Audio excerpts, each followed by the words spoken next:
नमस्कार दोस्तों, तो हम एमपी में बड़वानी ज़िले में बरूफाटा पे है और यहाँ पे ये फार्म है। एक ऐसी जगह पे जहाँ पे एक ऐसे शख्स को मिलने वाले हैं जो कि इसके पहले हमारी बहुत बार फ़ोन पे बातें हुई है लेकिन कभी सामने आके नहीं मिले, तो वो आज दिन आया है। मैं आपको उनसे मिलवाऊंगा। आप पीछे फार्म देख रहे हो, मस्तिष्क फार्म है जहाँ पर बटन मशरूम और ऑयस्टर मशरूम दोनों भी मशरूम का कल्टीवेशन बहुत अच्छे से होता है। इसके पहले बटन मशरूम के 1-2 बैचेस सर ने बहुत अच्छे से ली है, अच्छे से प्रोडक्शन भी किया है और उसके बाद में ये आपके सामने बहुत बड़ा प्लांट खड़ा है। तो उनका इंट्रोडक्शन मैं नहीं दूंगा, वो खुद आपको देंगे। तो हम एमपी में बड़वानी ज़िले में बरूफाटा पे है और यहाँ पे ये फार्म है। तो मिलते हैं सर को।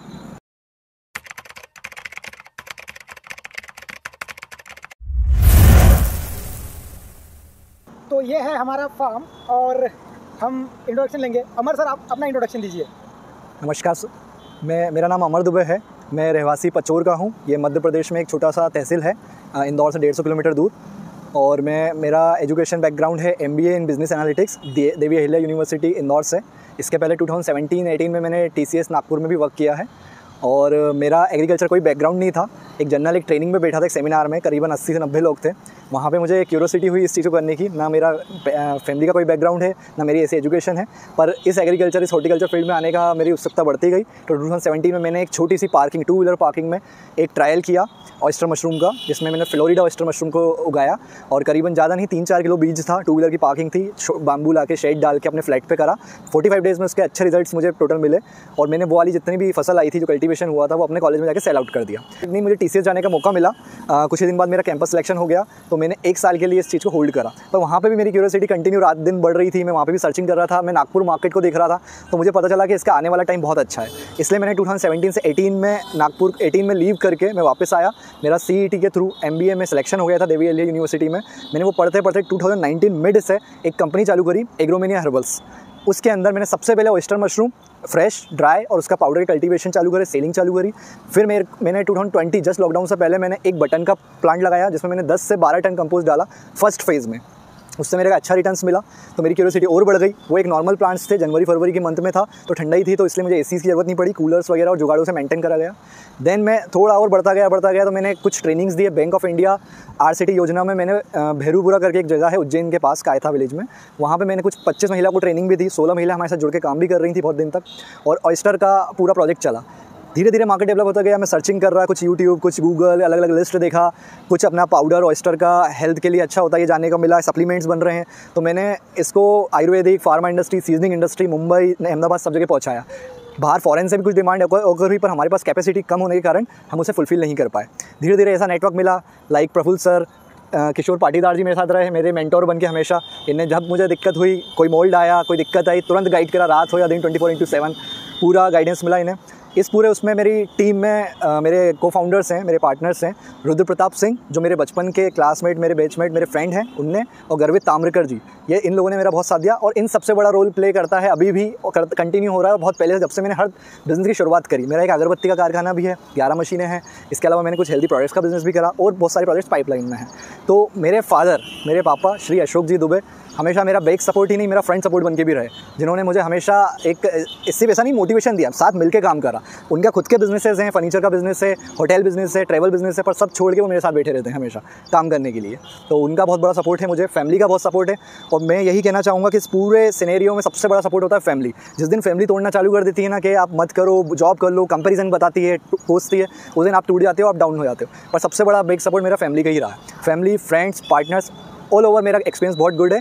और मेरा विजन अगर आप देखा जाए मशरूम इंडस्ट्री को लेकर, तो मैं प्रफुल्ल सर से पहले भी बोल चुका हूँ, मेरा विजन है कैटेगरी क्रिएशन। लाइक मोमोज़ की कैटेगरी है वाव मोमोज़, वड़ा पाव की कैटेगरी है वाव वड़ा पाव, या अलग अलग वड़ा पाव। साउथ इंडियन में कुछ कैटेगरीज है, चाय की कैटेगरी है, CSB बहुत बड़ा ब्रांड है, MBA चाय वाला एक बड़ा ब्रांड है।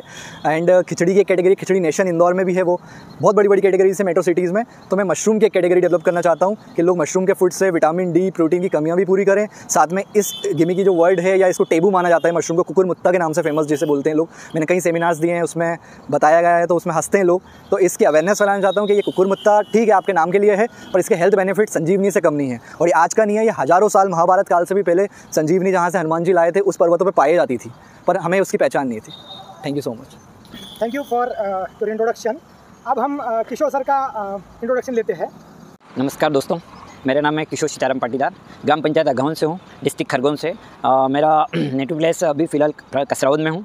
मेरा मशरूम फील्ड में एक बहुत समय से एक विज़न था कि मुझे मशरूम करना है, लेकिन कहाँ से ट्रेनिंग लेना है, किससे लेना है, कैसे करना है, मशरूम दिखता कैसे है, ये सारी मैं जानकारियाँ अभाव में कुछ कर नहीं पाया। 2018 में आरसीटी में मैंने मशरूम के लिए खरगोन डिस्ट्रिक्ट को डीएम साहब को एक लेटर लिखा कि साहब मैं मशरूम में मेरे पास में इतनी बैचेस के बच्चे हैं, ये करना चाहते हैं। उन्होंने अनुमति दी।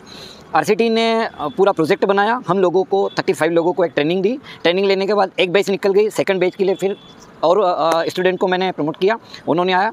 ऐसे करते करते आज 2023 तक मैंने आरसीटी के माध्यम से उद्यमिता विकास केंद्र की खरगोन जिले के अंदर जहाँ जहाँ भी यूनिट है, चाहे सनावद हो, चाहे खंडवा हो, चाहे बुरहानपुर हो, चाहे धार में हो, चाहे खरगोन में हो, सभी लोगों को मैं ट्रेनिंग प्रोवाइड करवा रहा हूँ। इनकेस मैं अपने यूनिट पे भी, एक छोटा सा यूनिट है घर के अंदर ही मैंने खोल रखा है, ऑयस्टर मशरूम का वर्क कर रहा हूँ। मेरे पास में अपना सोलर का बिज़नेस भी है, सिद्धिविनायक यूनिट सोलर के नाम से, जो खरगोन में 3 किलोवाट से लेकर 300 किलोवाट की साइड भी खरगोन के अंदर मिले। मैं हाइड्रोफोनिक का भी काम अपने खुद पे छत के ऊपर कर रहा हूँ। तो पर्यावरण से जुड़ी हुई सारी चीज़ें, चाहे वो मशरूम कल्टीवेशन हो, चाहे सोलर यूनिट हो, चाहे हाइड्रोफोनिक हो, मेरा मकसद ये है कि धरती के ऊपर जितना भी वेस्टेज जो पड़ा हुआ है उससे भी कुछ किया जा सकता है, लेकिन करने की तमन्ना और सही गाइडलाइन मिलना चाहिए। उसी संबंध में इंदौर में अमर सर जी से मेरी मुलाकात हुई, जबकि कभी ऐसी परिचय पुराना कभी नहीं हुआ था, लेकिन किसी ने बोल दिया कि अमर सर जी हैं, अमर सर जी से मुलाकात हुई है और आज ये जर्नी यहाँ तक हुई। इसी बीच में कोई सिंधे जी से भी मेरी मुलाकात मोबाइल पर हो गई थी। आज सिंधे जी से भी रूबरू मैं खरगोन में मिल चुका हूँ। और मैं ये कहना चाहता हूँ कि मशरूम में जो चीज़ छुपी हुई है वो दुनिया के किसी चीज़ में नहीं छुपी है। दुनिया में ये भ्रांतियाँ हैं कि मशरूम का एक कुकुरमुत्ता है, लेकिन कुकुरमुत्ता और मशरूम में दोनों में बहुत डिफरेंस है। जब तक आप उसको कोई लाइव उपयोग नहीं कर पाओगे, अपनी बॉडी में उसको सर्वाइव नहीं कर पाओगे, जब तक उस चीज़ का आप आकलन नहीं कर सकते कि ये कुकुरमुत्ता है। धन्यवाद। Thank you sir. तो हमारे साथ और एक सर है जो अमर सर के पिताजी है, उनका भी हम यहाँ पे इंट्रोडक्शन करा लेते हैं। सर अपने बारे में और अपने कुछ अनुभव के बारे में आप बताना चाहें तो बताइए। नमस्कार। सबसे पहले तो मैं अशोक दुबे, अमर का फादर। मशरूम का काम इन्होंने सन कॉलेज के समय से स्टार्ट कर रखा था, लेकिन मेरे को उस टाइम पे कोई समझ में आती नहीं थी। अच्छा लगा ही नहीं, इन्हें MBA करा इन्होंने, पर अच्छा लगा ही नहीं मेरे को। लेकिन कुछ समय से ये इससे जुड़े हुए हैं लगातार। 17 से इन्हें TCS करने के बाद से ये जुड़े हुए हैं और अच्छा धंधा है, और धंधा भी अच्छा है। और उसके बाद इसमें प्रोटीन की मात्रा और काफ़ी अधिक मात्रा में है। अच्छे रिज़ल्ट मिले हैं, क्योंकि घर में मैंने भी उपयोग करा है। मैं वाइफ को भी ब्लड प्रेशर और साइटिका वगैरह है, तो उससे काफ़ी चीज़ों में आराम मिला है इसको। एंड एक चीज़ और, फादर ने यूट्यूब पे देख के जो स्पॉन का प्रोडक्शन होता है, ऑटोक्लेव वगैरह तो हमारे पास था नहीं, तो सिर्फ प्रेशर कुकर में प्रेशर को मेंटेन करके ऑटोक्लेव करके स्पॉन का प्रोडक्शन भी करा और उससे बहुत अच्छे रिजल्ट्स मिले थे हमें, सिर्फ यूट्यूब पे देख। Very good, very good. ठीक है, तो और हम आगे जाके जानकारी लेंगे कि किस तरीके से अंदर में फार्म बना है, किस तरीके से आप कल्टीवेशन कर रहे हो, तो स्टेप बाय स्टेप हम अभी आगे जाएंगे। ठीक है, जा रहा हूँ।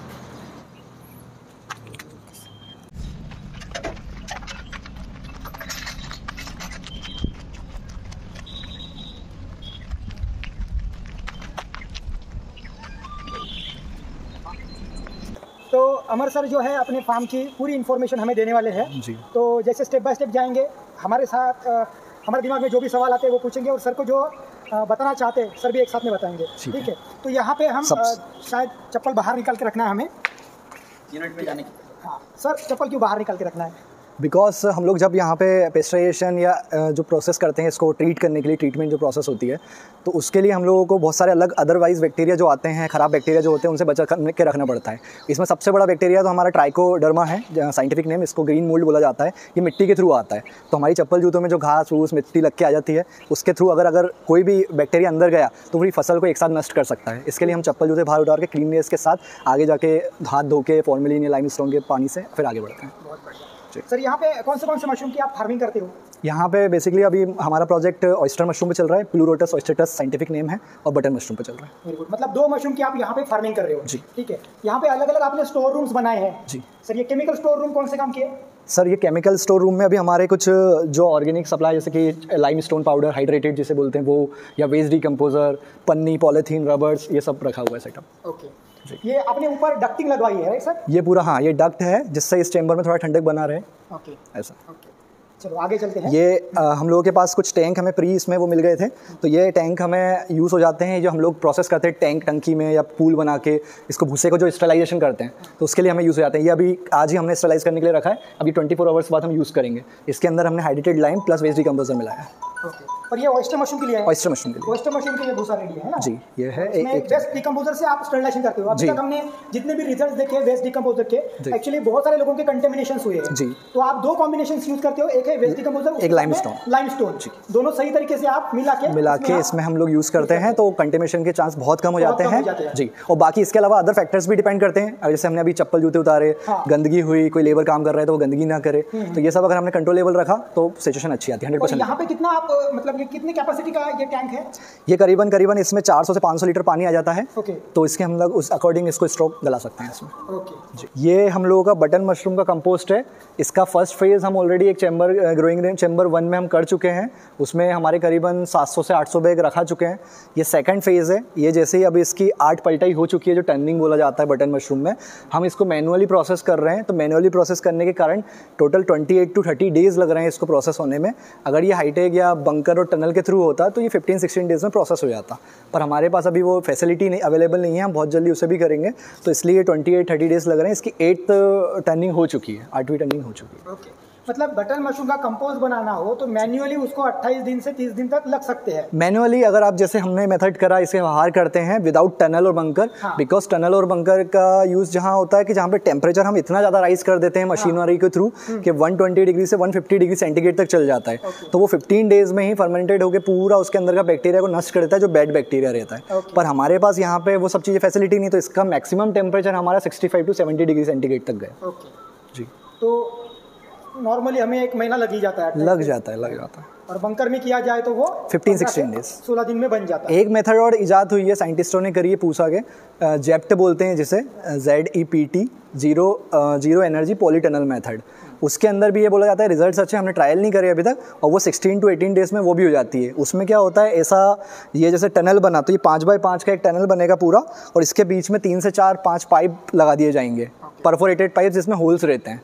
तो जिसके थ्रू जो गैस रहती है वो जल्दी बाहर निकलती है। इसमें जनरेट होती है अमोनिया। तो वो अमोनिया का जब 0 हो जाती है उसके बाद ये कंपोस्ट रेडी रहता है हमारे ग्रोइंग चैम्बर्स में जाने के लिए। तो पीछे आपने quality control room, manager office है, हाँ, ऑफिस भी आपने बनवाया है जी। राइट सर, चलिए आगे चलते हैं। चलिए,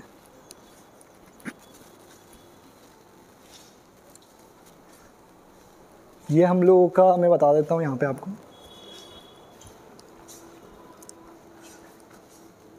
यह हम लोगों का मशीन रूम है। यहाँ से हमारा पानी, मोटर या एसीज के अंदर बंकर, इसके चैम्बर्स के एसीज चालू करने हो, हमें लाइट चालू करनी हो, तो पूरा यहाँ से कंट्रोल होता है। मतलब सिंगल कंट्रोल सिस्टम यहाँ पे है पूरा ऑपरेटिंग। जी।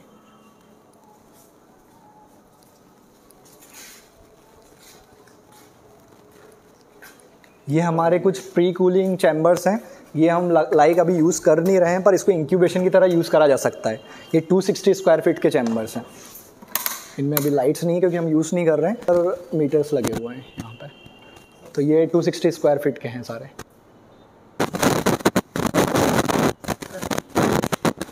अब हम बढ़ रहे हैं हमारे एंट्री रूम की तरफ। ये इसके अंदर सारे ग्रोइंग चैम्बर्स हैं हमारे। ये वाली एक्चुअली आपने प्री कूलिंग रूम बताया। ये पूरी प्री कूलिंग 1 और 2 है। इसको हम as a incubation chambers use कर सकते हैं, जो हम ऑयस्टर में भी हम लगाते हैं फर्स्ट 15 डेज़ के लिए। बटन मशरूम के बैग्स को हम यहाँ बटन मशरूम भी कर सकते हैं, ऑयस्टर को भी। जो हम बोलते हैं ना कि ग्रोइंग चैम्बर्स अलग होने चाहिए और इंक्यूबेशन पीरियड के लिए अलग होने चाहिए, तो हम यूज़ कर सकते हैं उसको। ओके, मतलब जो भी पीरियड रहेगा इंक्यूबेशन प्रोडक्शन पीरियड वाला, वो डिफरेंट रहेगा। जी जी जी जी। ये हम आ गए हैं अपने एंट्री रूम की तरफ। ये हमारे प्लांट का सबसे क्रिटिकल एरिया है। ये बोल सकते हैं कि ICU है। यहाँ पे सबको देख के रखना पड़ता है हम लोगों को। जी। ये हमारा फर्स्ट चैम्बर है, जिसके अंदर फर्स्ट फेज़ का बटन मशरूम का कंपोस्ट हमने पुट ऑन कर दिया है। ये देखिए, आ जाइए।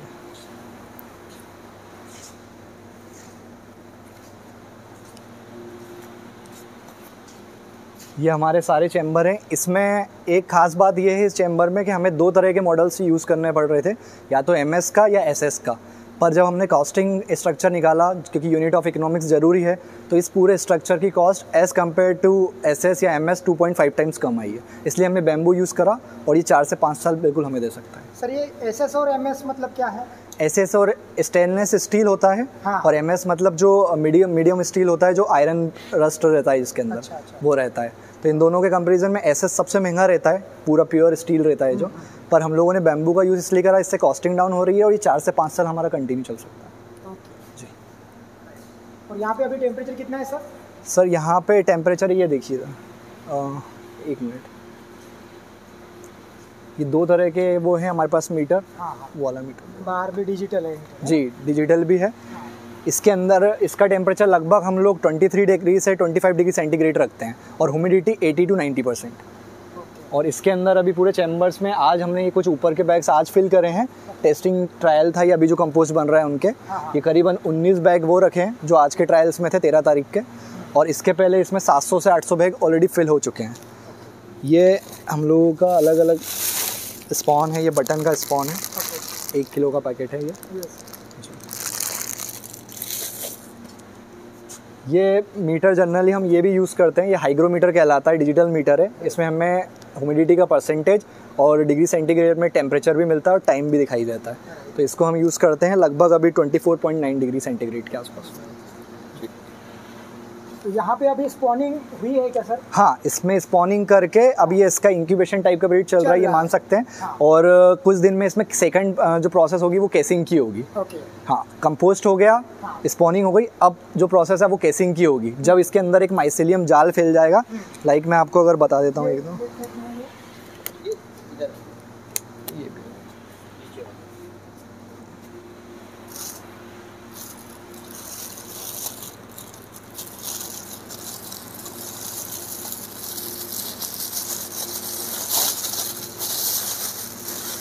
ये देखिए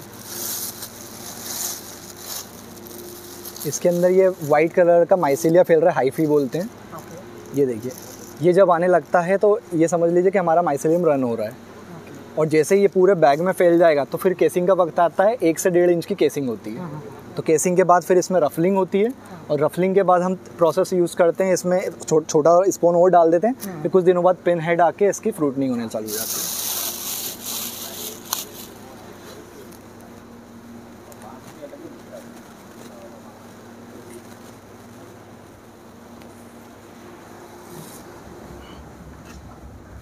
ये बाहर भी मीटर लगा हुआ है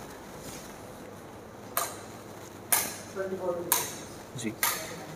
फिर हमारे पास सेम इस चेम्बर की जो साइज़ है वो 590 स्क्वायर फीट है। 590 स्क्वायर फीट ऐसे हमारे पास 4 चेम्बर्स हैं।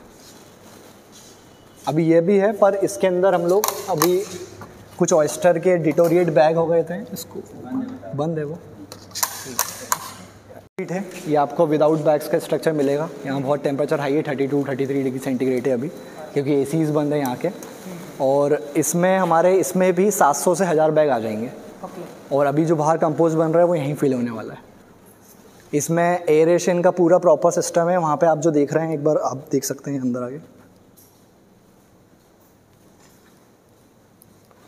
ये प्रॉपर फ्लो का सिस्टम है। ये जो पाइप बना हुआ है, अंदर भी पूरी टनल वो बनी हुई है सिस्टम। इसमें फ्रेश एयर अंदर आना, पीछे की साइड हम जैसे बटन ऑन करते हैं तो उसके कैप खुल जाते हैं, तो फ्रेश एयर अंदर आती है और CO2 बाहर रिलीज हो जाती है। ऑटोमेटिक सिस्टम है पूरा जी।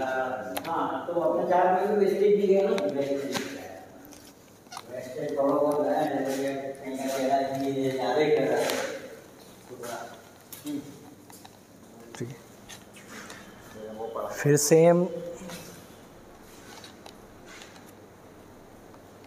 हम लोगों के पास फिर एक और सेम ऐसे ही चैम्बर है, तो सेम है। इसके बाद हम लोग अगर देखें तो ये हमारे बड़े चैम्बर्स हैं। ये करीबन 21 स्क्वायर फीट के चैम्बर्स हैं, पर ये हमारी आगे की कैपेसिटी के लिए हैं। अच्छा। हाँ, है लाइट, ये देखिए,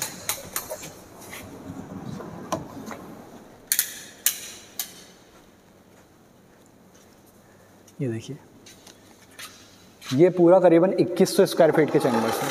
और ये पूरे जो वॉल है ये पफ पैनल की वॉल है, तो इससे हमारा जो टेम्परेचर रहता है वो बाहर नहीं जाता और बाहर का अंदर नहीं आता। पफ पैनल की वॉल जी जी।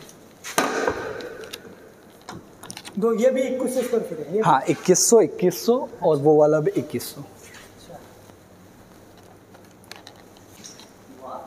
ये वाला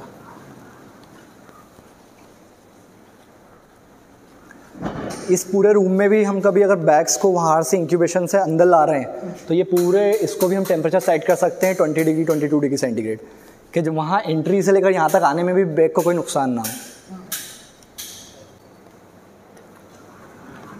आइए अब हम चलते हैं हमारे सबसे बेहतरीन मशरूम ऑयस्टर की ओर, ऑयस्टर के ग्रोइंग चैम्बर्स में।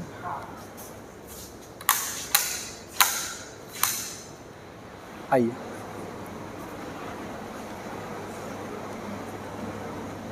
ये हमारा ऑयस्टर का है।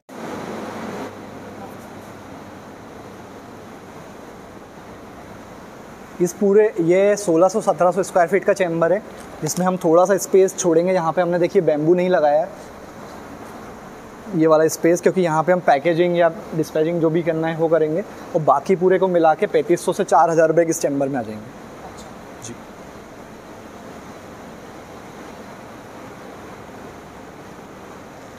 इसका टेम्परेचर आप देखिए तो यहाँ पे मशीन लग रही है, इसमें अभी 85% ह्यूमिडिटी है।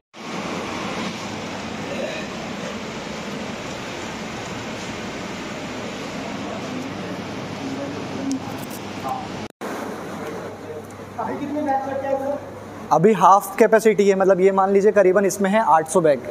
अच्छा 800 1/4, हाँ 1/4। इसमें से हम अब थर्ड कल्टीवेशन ले रहे हैं, 2 कल्टीवेशन ऑलरेडी ले चुके हैं। अच्छा हाँ थर्ड कल्टीवेशन। जी देखिए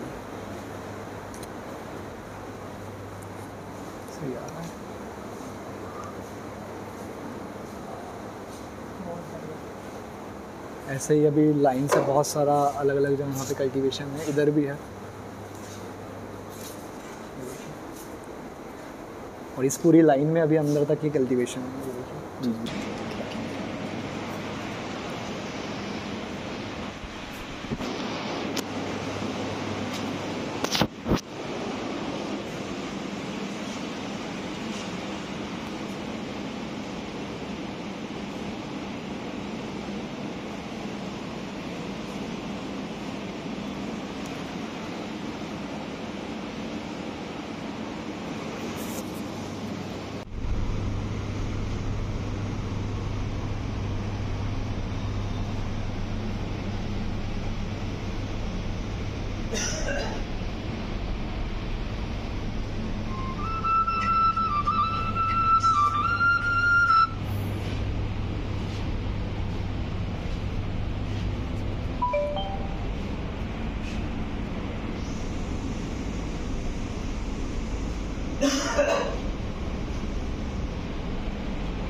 खड़े रहिए आप।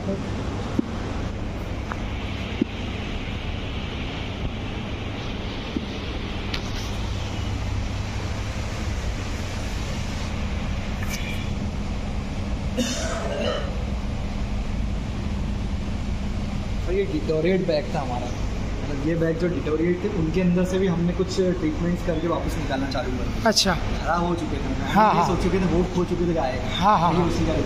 अच्छा उसके बाद में ये पूरा माइसलियम रन हुआ यहाँ पे, और बाद में ये इतनी अच्छी प्रोटीन है ये। हाँ। हाँ